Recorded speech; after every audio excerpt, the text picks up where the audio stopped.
Tapi apa sih yang bikin cinta sama sepak bola? Karena biasanya perempuan itu kan ya bidang yang feminim. Tapi ini kan bisa dibilang bidang yang maskulin gitu kan, butuh fisik. Iya. Papua itu latihan DKI 2 tahun, sedangkan aku dimainin 20 menit aku udah cedera dislok.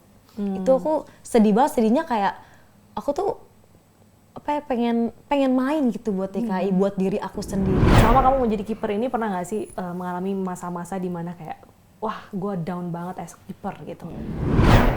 Sepak bola sebenarnya tidak bisa dijadikan untuk pekerjaan tetap gitu. Itu hanyalah kayak hobi yang dibayar gitu. Nggak bisa untuk jadi passion kita untuk kayak pekerjaan tetap kita. Gimana pun juga kita perempuan, kita pasti bakal ada performnya karena makin lama makin umur. Beda sama pria kan, Kak.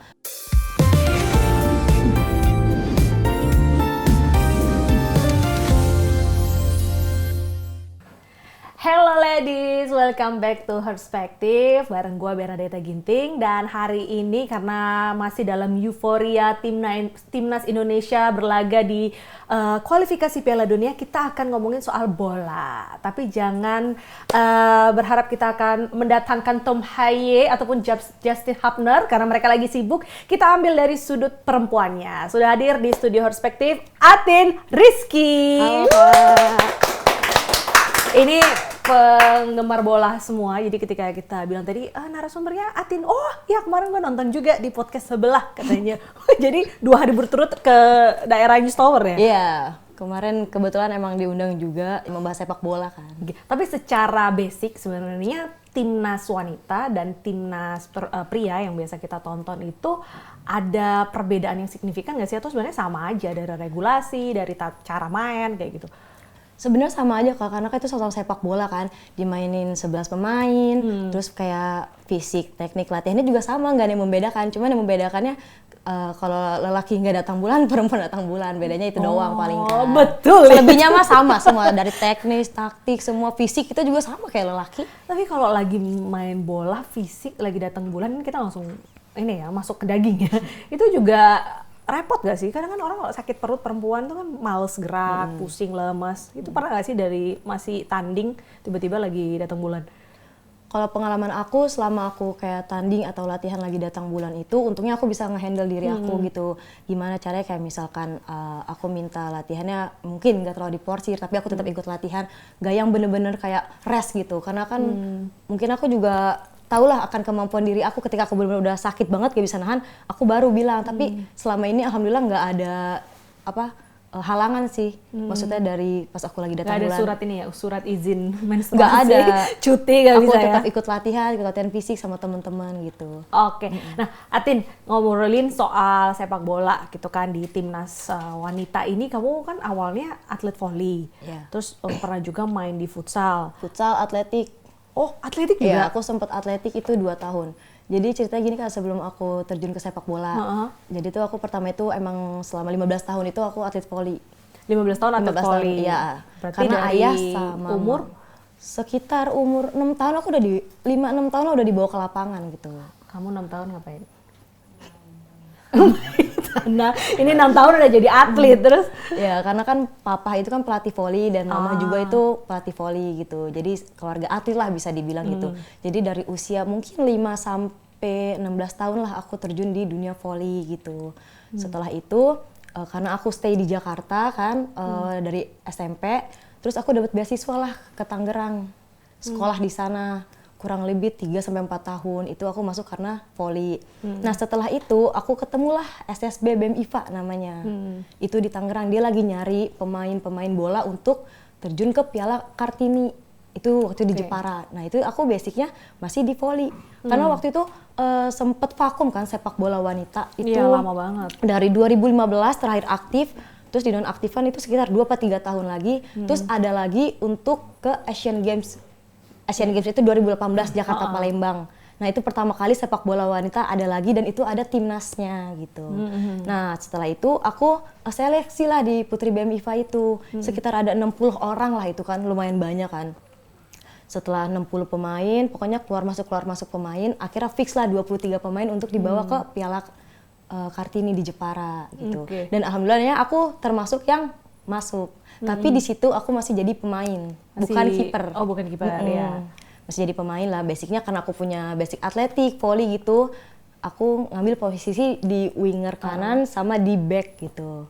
Posisi belakang lah. Jadi taunya aku cuma tahu lari, sprint gitu. Nggak tahu offset gitu. Passing aku benar-benar nol banget lah bola gitu. Terus tiba-tiba kok aku masuk kayak gitu. Aku juga nggak nyangka juga, mungkin karena aku punya kecepatan karena kan aku dari atletik juga kan Kak itu. Atletiknya apa waktu itu cabornya? Aku waktu itu sabta lomba, tapi aku lebih dominan ke 100-200. Sprinter maksudnya. Lari ya. Iya, lari doang. Tapi itu kalau aku lihat itu tadi futsal, lari, terus bola. Iya. Sebenarnya ya nyambung sih sama ada bola dan kecepatan. Benar. Jadi pemain bola kan juga lari gitu kan. Tapi ketika kamu pindah-pindah cabur ini sebenarnya apa yang kamu cari? Passion kah atau memang melihat sebuah opportunity? Iya. Sebenarnya karena aku mencoba beberapa cabur, aku kayak mikir apa ya cabur yang cocok yang aku harus tekunin satu. Karena menurut aku nggak bisa untuk jalanin tiga-tiganya nih. Harus ada yang aku fokusin gitu. Terus aku mikir kayak pas setelah event Piala Kartini itu, terus di situ peluangnya ada di timnas, terus aku mikir kayak gini, kayaknya aku harus lepasin kayak atletik beberapa, kayaknya aku coba deh mau fokus satu gitu. Karena dari diri aku juga ngomong kayaknya aku gak bisa untuk tekunin tiga-tiganya karena gak bakal ada yang jadi gitu. Betul kan, ya jadi kan? Fokusnya kepecah. Jadi ini apalagi kalau misalkan ada turnamen yang bentrok gini. Akhirnya yaudah aku meninggalkan volley yang udah 15 tahun aku geluti gitu kan.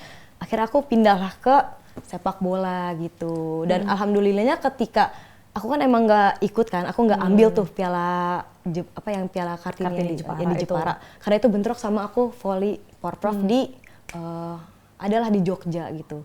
Akhirnya aku melepaskan Jepara. Mungkin emang rezeki udah jalannya kali aku ke sepak bola. Aku dipanggil lagi untuk Piala Pertiwi. Nah ternyata itu untuk seleksi Asian Games. Itu aku nggak tahu untuk timnas. 2018. Iya itu yang di Palembang. Itu aku kaget ternyata itu ada scouting timnas untuk mencari pemain-pemain yang untuk diseleksi di Asian Games. Ternyata setelah selesai bermain, alhamdulillahnya mungkin rezeki aku dipanggil untuk seleksi. Itu aku nggak tahu dan kaget kayak, beneran nih dipanggil. Aku nggak punya basic apa-apa loh gitu. Kayak passing aku nggak tahu, aku offset nggak tahu gitu. Kayak taunya ya udah lari aja gitu. Dan mungkin udah rezeki kayak mungkin ini jalannya kali dari sini, makanya aku fokus di situ di sepak bola gitu. Tapi kalau sepak bola pria itu kan ada klubnya, ada Liga 1, lalu juga kan ada trainingnya untuk sampai akhirnya dia bertanding secara nasional ataupun internasional. Kalau di sepak bola putri itu konsistensi latihannya itu gimana sih? Supaya nanti jangan, maksudnya vakum lama terus tiba-tiba harus dipanggil gitu kan. Shock gitu. Ya mungkin kalau untungnya di aku itu kan aku ikut SSB gitu Kak. Aku itu ada SSB Putri BEM IPA dan itu dia latihannya rutin lah kayak seminggu itu bisa 3 kali. Untungnya tuh aku masih bisa berlatih di sana. Cuman karena itu tahun 2017 dan sepak bola putri nggak booming kayak sekarang, mungkin beberapa temen itu emang susah untuk mencari wadah untuk berlatih gitu Kak. Dan aku juga mikir kayak, gimana ya gini, dia nggak ada wadah untuk berlatih, untuk mengeluarkan kemampuan yang dia punya gitu.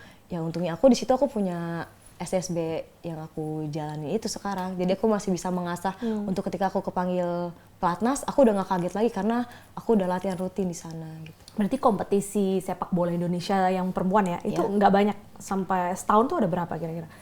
Kalau mungkin ya emang nggak banyak, kayak setiap tahun tapi kita ada namanya Piala Pertiwi. Emang itu diselenggarakan setiap setahun sekali gitu. Itu klubnya daerah ya berarti atau gimana? Klub dari daerah dan itu sebenarnya bisa rotasi gitu Kak, bisa muter. Misalnya aku hari ini main di Jakarta, misalkan aku ditawarin main di mana gitu, dia bisa mobile gitu. Seru sih itu. Tapi tetap PR-nya selain tadi kompetisi yang nggak terlalu banyak, secara fasilitas untuk sepak bola perempuan tuh gimana? Apa tempat latihannya sedikit atau kurang bagus kayak gitu? Mungkin karena di tahunan aku itu sekitar 2017 kan, dia baru keangkat-angkatnya, udah mulai sih Kak, udah mulai banyak SSB, wadah-wadah untuk bermain. Ditambah lagi, apalagi sekarang kan, udah sangat dilihat banyak Kak, banyak turnamen yang antar umur gitu, dari U14, U16. Itu perempuan semua itu perempuan semua, dan sekarang lebih dilihat lagi karena ada pelatih perempuan. Ada pelatih perempuan. Ada pelatih perempuan, banyak license yang harus nih ada pelatih perempuan. Jadi sekarang ada sekitar 10 atau 7 gitu Oke, jadi secara apa ya fasilitas komponen itu sebenarnya udah memadai. Iya, untuk tapi sekarang. tadi mungkin dari awareness masyarakat gitu. Iya. Tapi apa sih yang bikin cinta sama sepak bola? Karena biasanya perempuan itu kan ya bidang yang feminim. Iya. Tapi ini kan bisa dibilang bidang yang maskulin Iya, gitu kan, butuh kontak fisik, fisik. Iya, latihannya juga capek. Iya, Gitu kan. panas-panasan gitu kan. Panas-panasan, Iya. terus nggak bisa pakai bulu mata gitu Waduh, kan. jangan dong, itu repot. Gimana? Kalau aku ngelihat sepak bola itu kayak termasuk yang dunia yang baru banget kan gitu Kak. Awalnya juga kayak mama kayak nggak ngizinin gitu kan, kayak ngapain sih deh sepak bola gitu. Rentan, apalagi aku dulu pernah cedera Kak. Cedera Aku tuh apa? pernah ini dislok bahu sama patah pergelangan tangan. Itu waktu jadi Kiper, udah jadi kiper. Ini aku kena di PON Papua. Aku jadi ngambil bola bawah kan karena aku kiper, aku ditabrak sama striker lawan. Oke. Jadi aku kebrak pas aku mau bangun ini udah copot. Itu aku baru 20 menit main. Dan itu menyelang 2 sampai 3 minggu mau pemanggilan timnas untuk SEA Games. Karena menurut aku recovery bahu itu kan nggak bisa sebentar ya. Terus aku mikir, aduh masa sih nggak, ini SEA Games loh gitu.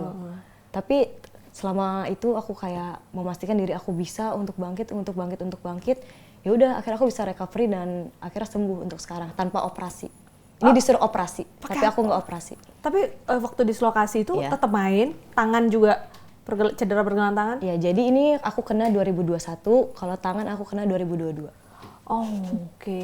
Memang karena membutuhkan fisik tadi ya. Iya, Terus karena apa itu. yang bikin kayak balik lagi ke bola gitu? Karena mungkin aku udah tahu resikonya ya kan, karena itu sepak bola itu kan emang kontak fisiknya betul-betul banget gitu kan. Terus aku ngerasa kayak ya udah ini udah resiko mau kayak gimana, ini kan pilihan lo gitu kan. Ya kalau lo cinta sama sesuatu kayaknya lo nggak bakal ngeliat itu deh.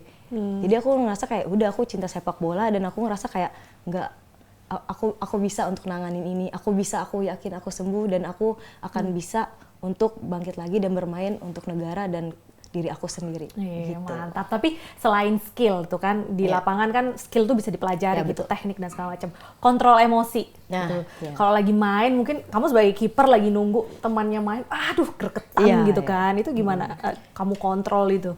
Ya, apalagi perempuan ya Kak, kan lebih Iya. mudian gitu kan, lebih susah dikasih tahu. Kalau lelaki ya keras ya udah itu kayak gue ngasih tahu lu, tapi kalau perempuan dibentak sedikit aja ngerasa itu kayak ih gila sakit hati banget gitu. Karena aku pernah lah mengalami Itu dan terjadi sering? Iya, tapi aku bisa sih nge-handle itu. Mungkin karena emang pelatihnya sebenarnya bukan marah tapi lebih ke tegas. Mungkin karena beberapa pemain masih ada yang baru atau yang nggak ngerti antara marah sama tegas itu kayak gimana, mungkin ada yang baper jadi kesel gitu. Apalagi tadi mau Iya. lagi datang bulan tuh kan Ya perempuan iya, itu super mudian sensitif banget. ya. Iya, sensitif banget kan. Bentak dikit nangis gitu.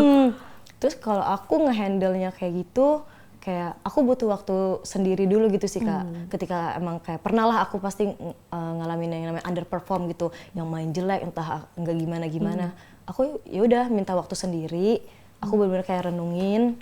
Ya udah, karena aku basic kiper yang teriak gitu kayak yang bawel gitu di lapangan. Yoi, Iya, maju, gitu. geser gitu-gitu. Pokoknya bener-bener berisik banget lah kalau di lapangan sampai pemain tuh kayak udah Tin nggak apa-apa karena itu sesuatu untuk membangkitkan performa anak-anak juga jadi lebih semangat gitu.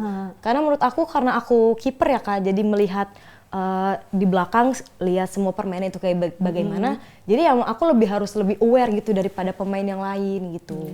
Makanya pernah kayak nggak gitu. berantem ketika lagi tanding gitu Iya. kan, kayak kamu kesel tuh, wah ini larinya lama banget, ya ini gak karuan, terus kamu wah terus malah jadi berantem gitu.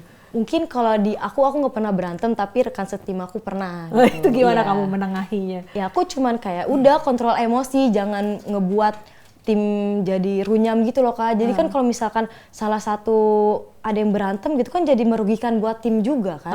Jadi kayak selek-selekan. Makanya ketika lagi sebelum kita bertanding lah, pokoknya intinya kita omongin kayak maaf ya kalau misalkan ada salah-salah kata gitu. Itu pokoknya sebelum dan sesudah bermain, mau itu marah di lapangan saat bermain, pokoknya pas selesai udah kita briefing kayak udah saling maafkan sesuatu kayak maaf ya suara gue kayak agak keras ke lo gini. Ya udah akhirnya kayak ya udah aja gitu, gak yang sampai kayak lama-lama Unfollow. Sih iya langsung Blok blok WA. kayak keluar dari grup itu kan kayak nggak banget gitu kan Iya, Kak. left grup. Kayak iya apaan sih mudian banget kita kan jadi kesel gitu Kak. Tapi Itu pasti sih. hal-hal kayak gitu nggak bisa dihindari Iya namanya pasti juga. pasti namanya perempuan kan. Namanya perempuan gitu kan, mungkin ya tadi lagi capek, lagi apa. Pasti iya. Gitu. Tapi pertemanan ini ngomongin soal timnas Iya. perempuan gitu. Pertemanan di luar area pertandingan tuh gimana biasanya?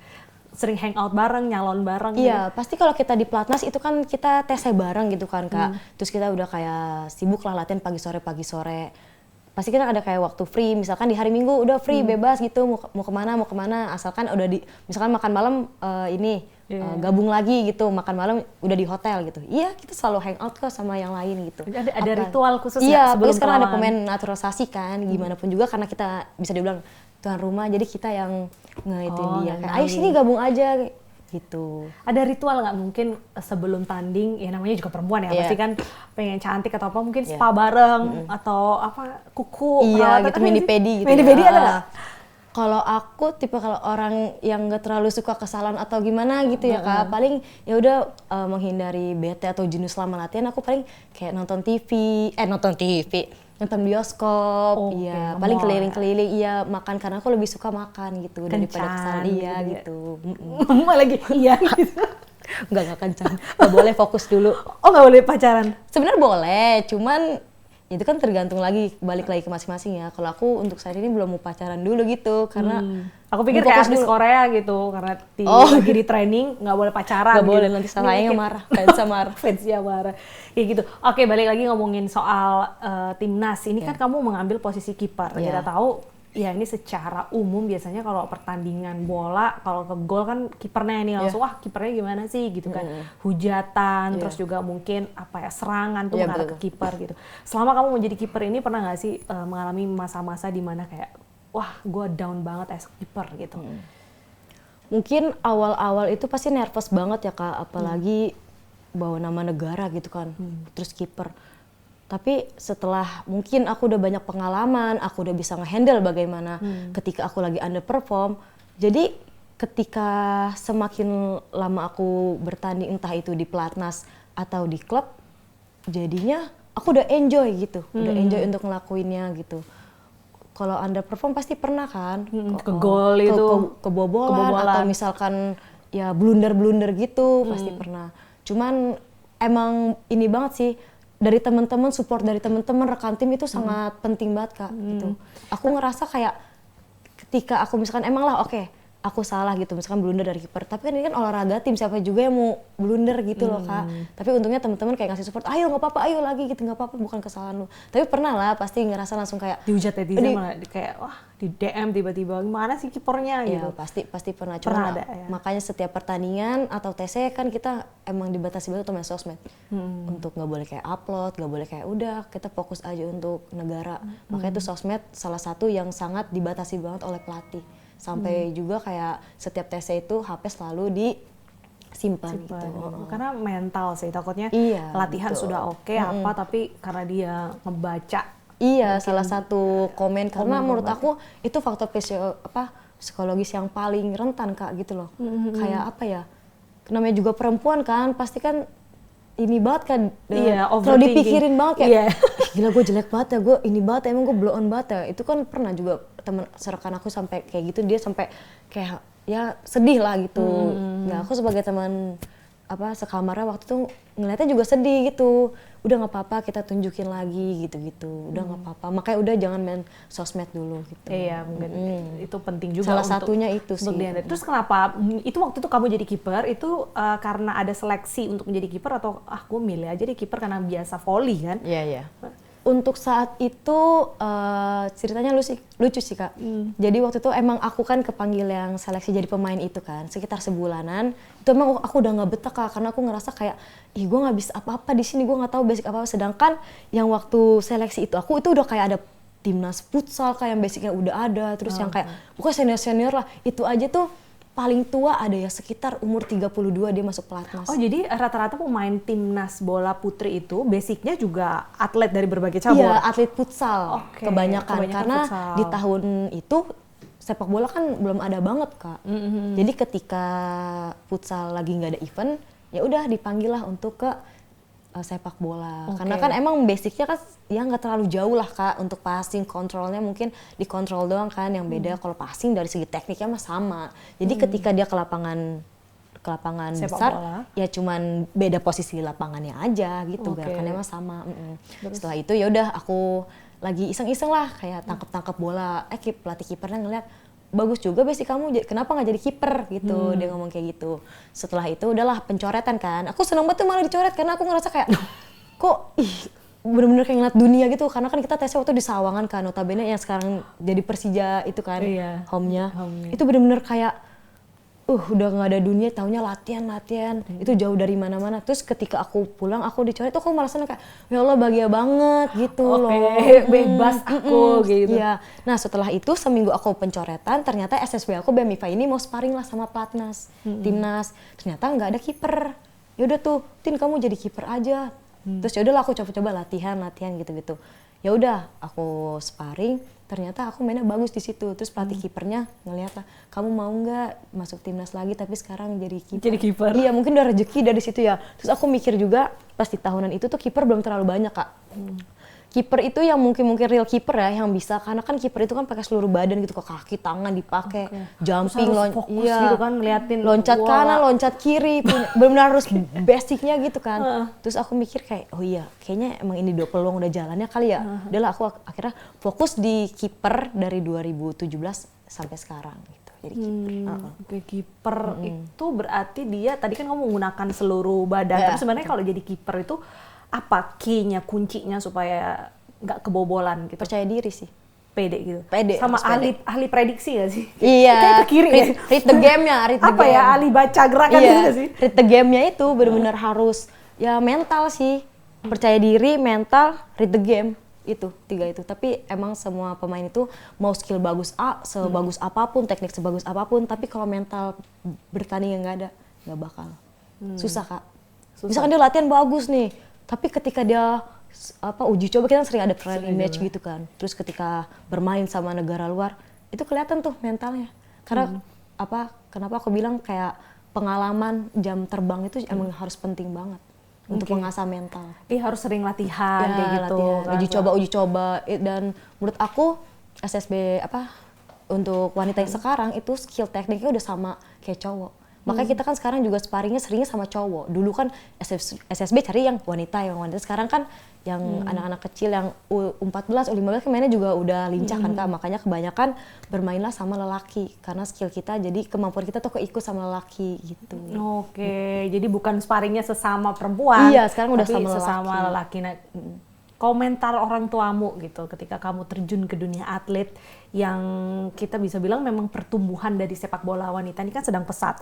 Awareness juga sudah mulai terbentuk, tapi tadi masih ada banyak PR supaya sepak bola wanita ini bisa sustain. Dari orang tua kamu sendiri gimana? Ya pas aku bilang aku terjun ke sepak bola, mama cuma bilang ya udah nggak apa-apa, semua ada pilihan di kamu karena kamu yang ngelakuin, kamu tahu resikonya, kamu tahu pokoknya bakal gimana.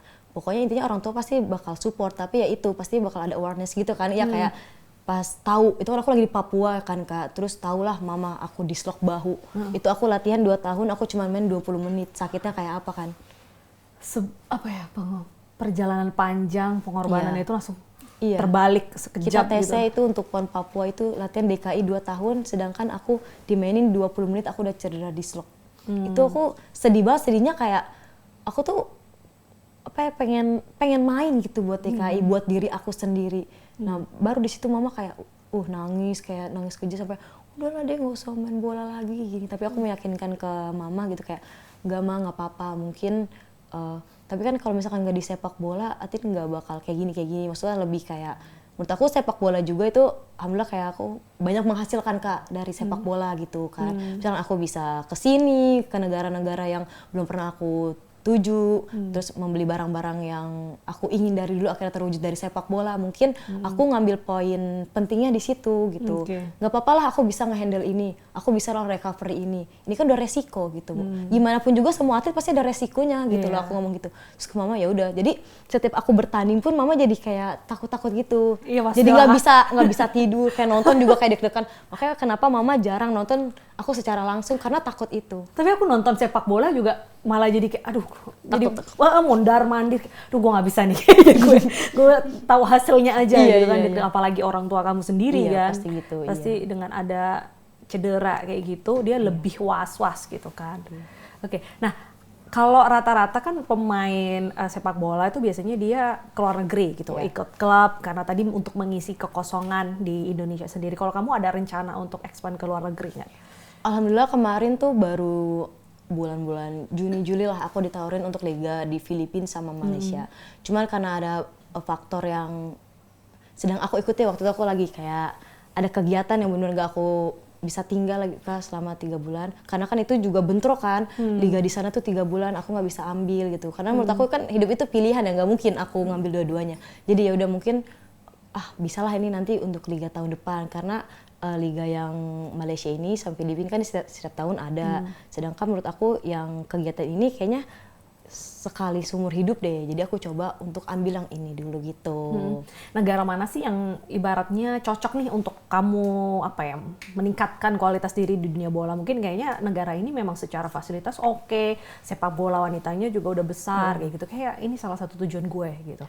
Ya mungkin kalau di Asia bisa dibilang Filipina Malaysia sih yang liganya, yang paling besar. Liganya jalannya kalau mau lebih besar ya ke Eropa pasti kan. Jauh sih. Tapi kan itu ya harus ada agent, harus ada kayak gimana karena nggak gampang juga Kak untuk kesana gitu.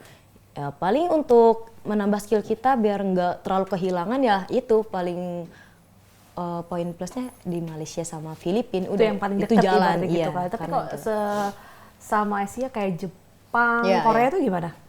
Kalau kemarin seru tuh, kayak aku suka alamnya, suasananya. Jepang, Korea mungkin kalau untuk di Indonesia masih agak susah ya Kak gitu. Karena Jepang itu termasuk sepak bola wanita yang sangat maju. Dia itu sekitar ada liga 1, 2, 3, 4-nya, ada grade-grade-nya. Oke, dia benar-benar udah prepare ya. Udah ada grade-nya. Dan untuk masuk itu juga susah. Susah banget Kak, untuk sekelas liga kampus aja itu teknik taktiknya udah kayak lelaki banget. Apalagi masuk ke 2-1 itu kayaknya udah kita bakal jadi cadangan tribun deh, nggak bakal dipakai. Jangan pesimis gitu. Iya notabene kayak ya udah nih Liga Jepang, tapi kan nggak tahu main apa nggak di sana, ya kan. Cuman ya namanya juga pengalaman kan, jadi ya mungkin emang belum bisa main, tapi kan kita berpengalamannya latihan sama orang-orang hebat di sana Kak. Dari cuacanya, dari orang-orangnya. Jepang kan emang benar-benar kecil, tapi teknik taktiknya luar biasa banget, gitu. Dia juga untuk sepak bola cowoknya juga kan salah satu sangat maju banget, lawan yang kuat lah gitu kuat kan. banget Jepang sih. Kalau ngomongin sepak bola, role model kamu dalam bermain tuh biasanya kamu siapa? Kalau aku pemain USA itu Hope Solo. Itu dia kiper USA dari tahun berapa ya dia, itu mainnya hebat banget. Jadi ketika aku lagi down atau apa, aku selalu searching permainan dia gitu. Kenapa emang? Aku pikir kamu searching quotes motivasi. Biasanya perempuan kadang-kadang. Mana ya yang TikTok ya. Sama Alex Morgan juga sih, dia pemain USA juga itu. Dua itu yang aku selalu lihat. Jadi kalau pemain itu Alex Morgan, kalau kiper itu Hope Solo gitu. Aku selalu ngeliat cara dia bermain. Kayak gimana sih caranya tenang, gimana sih positioning, gimana sih read the game gitu. Aku selalu ngeliat dia bermain gitu. Oke. Nah, balik lagi ke dalam negeri nih, kalau kita lihat sepak bola wanita Indonesia, menurut kamu dalam 2-3 tahun terakhir itu apakah dapat besar atau ya memang kayaknya ini harus ada special treatment lah dari pemerintah mungkin agar itu menjadi besar?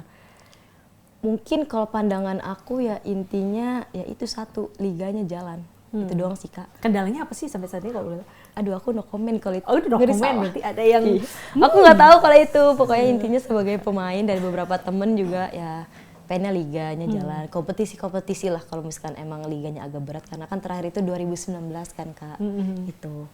Jadi ya udah semoga aja liganya cepet jalan gitu. Karena teman-teman juga mengharapkan itu gitu sebenarnya. Tapi yang kamu rasakan gitu kan selama menjadi atlet, support lah ibaratnya mungkin dari negeri sendiri untuk kemajuan sepak bola perempuan itu gimana? Support kalau untuk aku ya aku sangat senang banget, karena kan aku termasuk orang yang lama juga kan Kak dari sepak bola belum terlalu dilihat, sekarang kayak udah bener-bener kayak Instagram terus kayak berita-berita sepak bola tuh dinaikin banget. Aku seneng banget ya. Aku cuma bisa support dan berdoa untuk kayak kemajuan sepak bola khususnya wanita gitu kan.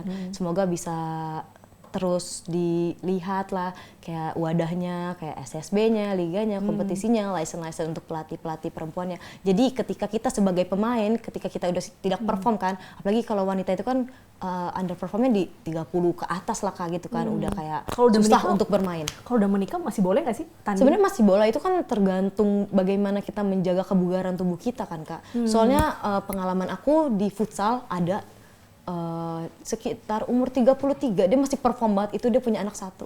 Jadi dia rest 2 tahun, dia kembali lagi ke timnas. Apalagi kalau habis ngelahirin tuh ada istilah namanya mom brain yang kayak tiba-tiba nge-lag beberapa second. Itu gue sering banget semenjak melahirin gitu. Tapi rata-rata masih boleh lah ya kalau udah. Masih boleh. Kan tergantung bagaimana kita performnya. Jadi ketika misalkan ada pertandingan atau ada event, masih bagus ya, pasti ditanya umur berapa, ternyata udah punya anak 1 gitu. Jadi balik lagi ke diri kita mau fokusin mau kembali menjadi atlet apa menjadi ibu rumah tangga saja. Jadi itu tuh pilihan sulit sih. Apalagi kalau meniti karirnya kayak kamu udah dari 6 tahun, tiba-tiba udah menikah, udah punya anak. Karena kalau latihan gitu kan nggak mungkin ini kan pulang pergi kan, pasti harus stay di asrama gitu kan ya. Iya, kalau misalkan kita ada pertandingan kayak misalkan mau 3 atau 4 bulan lagi, emang kita ditesein lama sekitar sebulan 2 bulan itu. Oke, menarik. Tapi supaya lebih menarik kita mau main games. Karena di games ini tuh ada beberapa pertanyaan gitu kan yang agak-agak serem. Tapi nanti kalau ada pertanyaan yang sekiranya tidak agak skip gimana gitu ya. Seperti biasa ya, Ibu Suri ini. Kamu pilih 3 pertanyaan, nanti aku yang 3. Aku yang ini aku langsung ngambil 3-3-nya gitu. Satu dulu aja. Tapi aku yang baca biar kayak terkejut-kejut gitu. Ini makin lama lipatannya makin ini ya. Makin rahasia, makin kecil ya. Oke, ini kayaknya tintanya mau habis nih. Fitri. Jawab cepat, nggak boleh mikir. Apa arti tim buat kamu? Tim adalah keluarga kedua. Keluarga pertama keluarga inti lah ya, pasti kan. Kenapa keluarga kedua? Karena aku udah TC bareng lama banget sih Kak sama mereka, khususnya DKI ya. Karena aku tuh kurang lebih udah 5 tahun sama mereka gitu.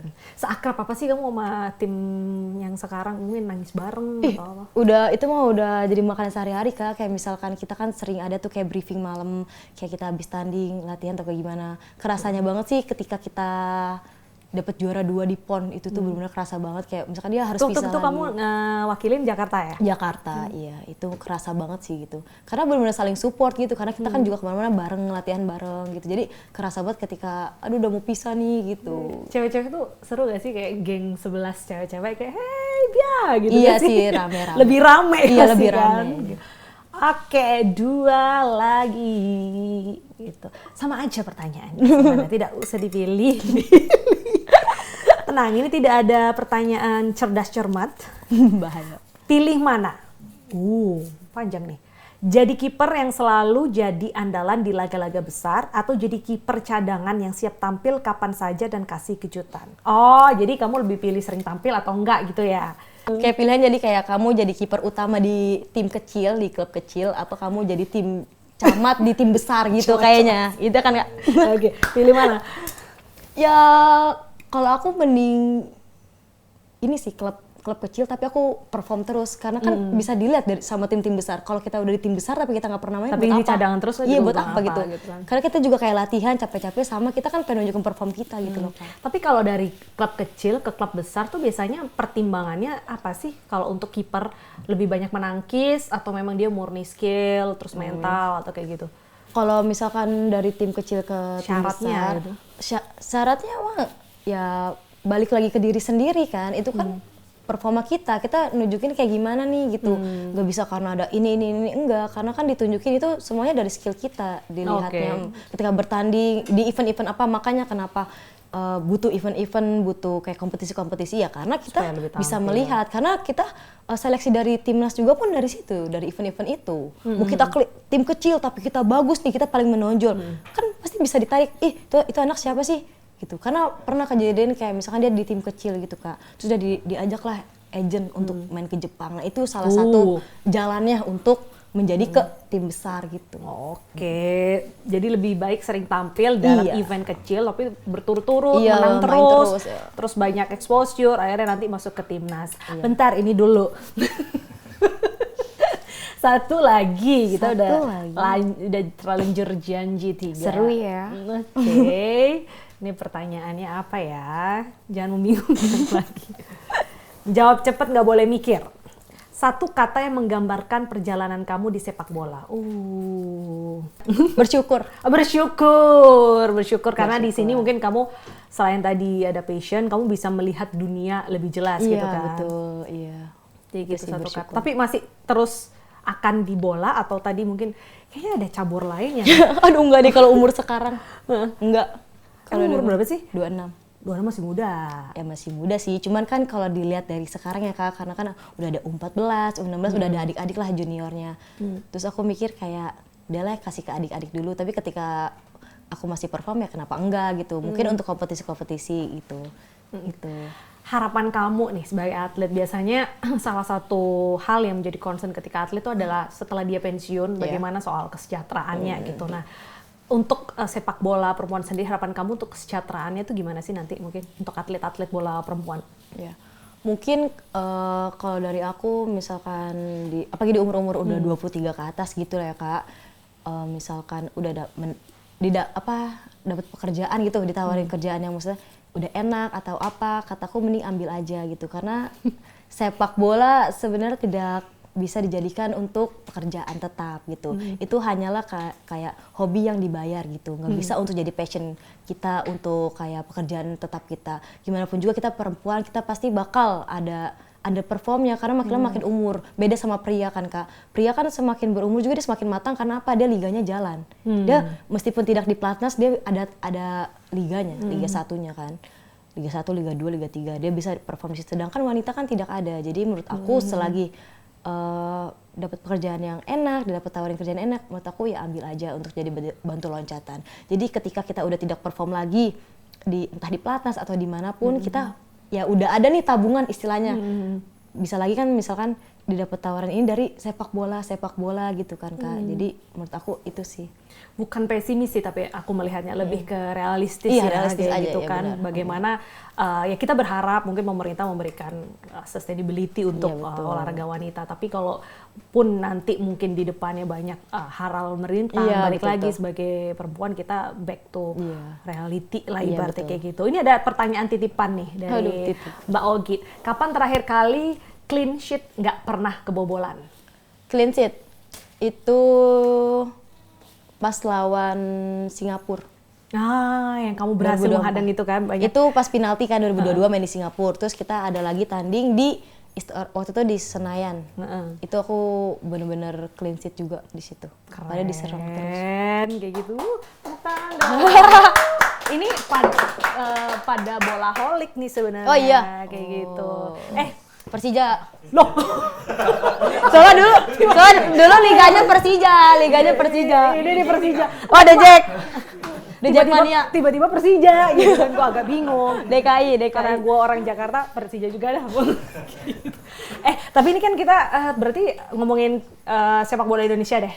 Kita itu bakal tanding lagi kan Minggu ya, dini hari lawan Irak tuh. Menurut kamu gimana? Intinya fokus gitu kan, karena kalau misalkan emang kita fokus, kita yakin untuk ke Piala Dunia, ya kenapa enggak? Karena kan bola itu bundar kan, nggak ada yang tahu. Misalkan kayak nggak yakin, tapi kalau emang dari pemain, dari pelatihnya yakin dengan komposisi tim yang ada gitu kan, ya ditambah lagi pemainnya juga udah keren-keren banget sebenarnya kan, udah ya tergantung balik lagi ke merekanya, karena kan udah ini istilahnya udah darah titik penghabisan gitu, mau Piala Dunia apa enggak gitu. Balik ke Persija deh.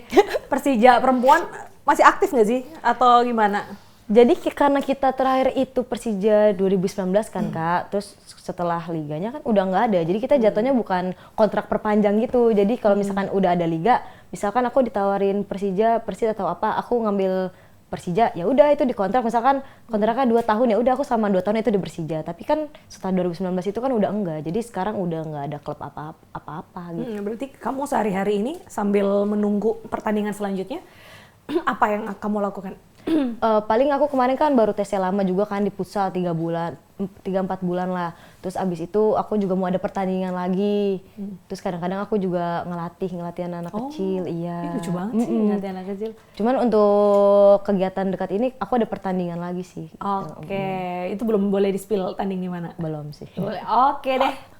Thank you Atin. Iya, terima kasih banyak semua. Terima kasih, semoga.